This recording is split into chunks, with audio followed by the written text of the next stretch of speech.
Ինչ եք կարծում մեր երկրում 60-ից հետո, թոշակի անցնելուց հետո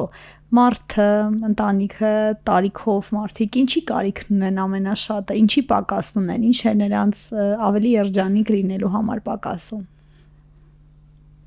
Գիտեք ինչ, տան խաղաղությունը,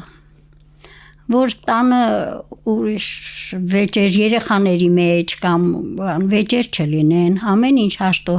խաղաղ, ոնց որ ես ուզում եմ, ոնց որ մենք ենք ապրել հաշտ ու խաղաղ, առանց կռվի, առանց որևէ բանի, այնպես էլ հիմքվա երիտասարդները ընտանիքում լինեն այդպես իրար հասկացող, իրար հետ շատ լավ, այդ եմ ցանկանում բոլորին։ Դուք, պարոն Սարգսյան։ Նույնը։ Հետաքրքիր կլինի իմանալ ձեր առօրյան։ Դուք ամբողջ օր այս տարիների ընթացքում արդեն թոշակից հետո ամբողջ օրը միասին եք, այսինքն գուցե նարդի եք խաղում, իրար հետ զբոսնում եք, ինչ-որ մի բան միասին եք, կամ թե ամեն մեկը իր կյանքով, իր հոգսերով։ Ամեն մեկը իր կյանքով, ոչ նարդի խաղալ գիտեմ ես, ոչ բան, ես տան գործերով, ասենք, էփել թափելով,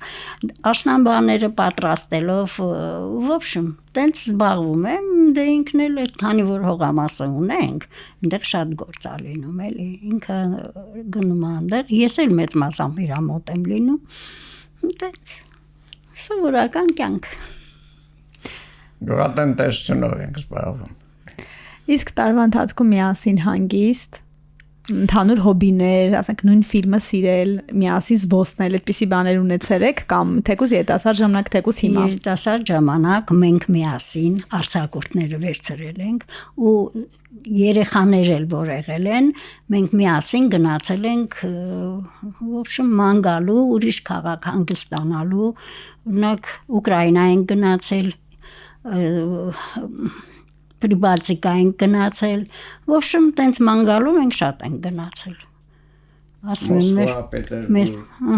բոլոր տեղերը տենց ման ենք եկել։ Իսկ այսօր հատուկ իրար համար նախատեսված ժամեր չունեք, որ գնաք զբոսնելու կամ միայն լինեք, այսինքն ընդհանուրի մեջ այդ խաղաղության մեջ է, ամբողջ ընտանիքով այդ երջանկությունը, այսպես ասած։ Դե մենք հիմա ոնց ասեմ, մեր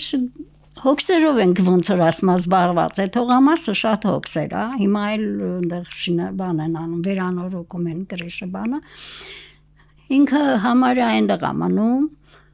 բայց էլի որոշ բան առևտուրը ես եմ անում, տան ամեն ինչը, երբեմն թխում եմ, երբեմն էփում եմ, միշտ ես թխվածքներ արել եմ, մեր տունը պակաս չի եղել դրանից, ինչ ասեմ։ Այսինքն դուք իրացվել եք տնային գործերում։ Հա։ Իսկ տան ղեկավարն ով է ի վերջո, դա էլ իմանանք։ Որպես հայ ընտանիք, իհարկե տղամարդ է։ Այսինքն երբ որ տիկին Էմանը ասում է, որ միշտ իրար հետ համաձայն են եղել, ասում է դուք միշտ ասել եք, նա համաձայնել է, դուք ասել եք, նա համաձայնել է։ Այդպես էլ ա եղել, ինքն էլ ա ասել, ես եմ համաձայնվել։ Այսինքն իրար հասկացել ենք միշտ։ Դե հիմա տղասա էլի արդեն տան ընտանիքը բանը, մենք որպես տատիկ պապիկ արդեն։ Ինչ երազանք ունեք, պարոն Սարգսյան։ Այնքան որ թորներս երջանիկ լինեն, ժամանակին ամուսնանան, ծոր ունենանք, սիրենք, այդ ենք ուզում, երջանկություն։ Ես էլ եմ շատ ուզում ծոր ունենալ, բայց չգիտեմ Արսենը ինչի է։ Հապաղում, այո։ Դե գուցե հույսս տնեմ Ռոբերտի ու Հասմիտի վրա, որ նրանք ամուսնանան շուտով։ Մեր նման շուտ էլի, մենք ամուսնացանք ու արդեն այդ նույն տարի երեխան ծնվեց։ Ինչը երիտասարդները հիմա այն չեն անում, մենք որտեղ ենք սխալվում։ Ձեր երիտասարդները, մենք բոլորս, շուրջ բոլորը, չէ՞ որ դուք ձեր դիտարկյունից նայում եք այդ ամենին։ Դե գիտեք ինչ, ես չգիտեմ սխալվում ենք թե չէ, բայց ամեն մեկը հիմա ունի իր ոնց որ ասում են մտածողությունը, իր ապրելակերպը, նրանք բոլորովին ուրիշ ձևի են կյանքը պատկերացնում, ոնց որ ժամանակին մենք ենք պատկերացրել։ Մենք միշտ ես ասում եմ հայ ընտանիքի նման, ես միշտ ասել եմ, որ պետքա հաշտ ու խաղաղ ապրել, լսող լինել, ամեն ինչը անել, հավաքել, իսկ հիմա չէ, ամենով ինչ ուզում այն էլ անում, այնպես որ չգիտեմ։ չեմ կարող բնորոշել կարգին ինչ։ Հեն պարոն Սարգսյան, ինչ են կանում։ Ամեն մարդ իր գիտությամբ, իր հույսով, իր ամեն ինչով ապրում է։ Մենք չենք խանգարում մեր երեխաներին կամ թոռներին։ Ազատություն ենք տվել, թող իրանք են որոշում։ Ինչն է ձեզ զայրացնում ընդհանրապես։ Մենք շատ հանգիստ ենք տանում կյանքը, ինչի պիտի զայրանանք։ Ոչ մի խոսակցություն չի եղել, հավատալու չի է ախալ։ Ոչ մի խոսակցություն, ոչ մի ժամանակ։ Հավատացեք։ Ոնց նշեցիք 50-ամյակը հարսանիքի ձեր ամուսնության։ 50-ամյակներ ենք նշել, 60-ամյակներ։ Ես չեմ հիշում ճիշտ օրը։ Շատ բարեկամները սա հավաքում են թորներով, բանով, երեխաներով 60-ամյակին հենց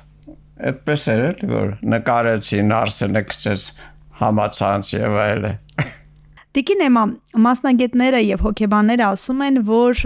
ամուսինները պետք է իրար ավելի շատ սիրեն, քան զավակներին։ Դուք ո՞նց եք վերաբերում այս տեսակետին եւ ձեր կյանքում ինչպես է եղել։ Առաջնահերթությունը ո՞րն է։ Գիտեք ինչ, ես ասեմ, մենք չենք սիրահարվել, ոնց որ հիմա սիրահարվում են։ Ուղղակի որպես լավ ընտանիքի երեխա, որպես լավ տղա, լավ այդպես իրար հետ ծանոթացել ենք ու մտերմացել ու վերջը ամուսնացել։ Ինչ եք խորհուրդ տալ, ինչ գաղտնիքներ ունեք, ինչ որ բանաձևեր այնուամենայնիվ կան։ Դե գիտեք ինչ, պետք է ամուսինները լինեն հաշտ եւ համերաշխ, իրար հասկացող, իրար հասկանան։ Եթե մեկը մի բան ասում է, մյուսը չկանգնի դեմ, ասի, չէ, ես տենց չեմ ուզում, ես տենց։ Ասի, հա լավ, այ էս վիճակով ամեն ինչը անենք։ Ու տենց հաշտ ու խաղաղ մենք ապրել ենք այդքան տարի։ Ես հիմա էլ իր հետ հաշտ ու խաղաղ եմ ապրում, չնայած դե հողամասում, որ ինքը ստացել է, ես էլ եմ միշտ այնտեղ եղել, մշակել, ամեն ինչ արել, ժամանակին ամեն ինչ ցանել, հավաքել, իսկ հետո սկսեց ծառերը մեծանալ, էլ ոչ մի բան չցանեցինք, բայց մինչև հիմա էլ ասենք հողամասում եթե պետք է գնում եմ միրգ հավաքելու եւ այլ։ Տիկին Էմա, ձեզ համար ամուսինն է կարևոր թե երեխաները, եթե հնարավոր լինել նժարին դնել կամ եթե ձեր ուշադրությունը, լավ ունեք ուշադրությունը, ում եք ուղում երեխաներին թե ամուսնուն։ Դե գիտեք ինչ, ես երեխաներին ժամանակին լավ ուշադրություն արել եմ ոչ։ Հիմա ամուսինս է։ Իմ ոնց որ ասում են ուշքը միտքը, որ ինքը լավ լինի, որ իրան ոչ մի բան չլինի։ Հետևաբար, որ ամփոփելու լինենք, երջանիկ, հարատև կյանքի գաղտնիքը հաշտ համերաշխ ապրելու մեջ է։ Այո։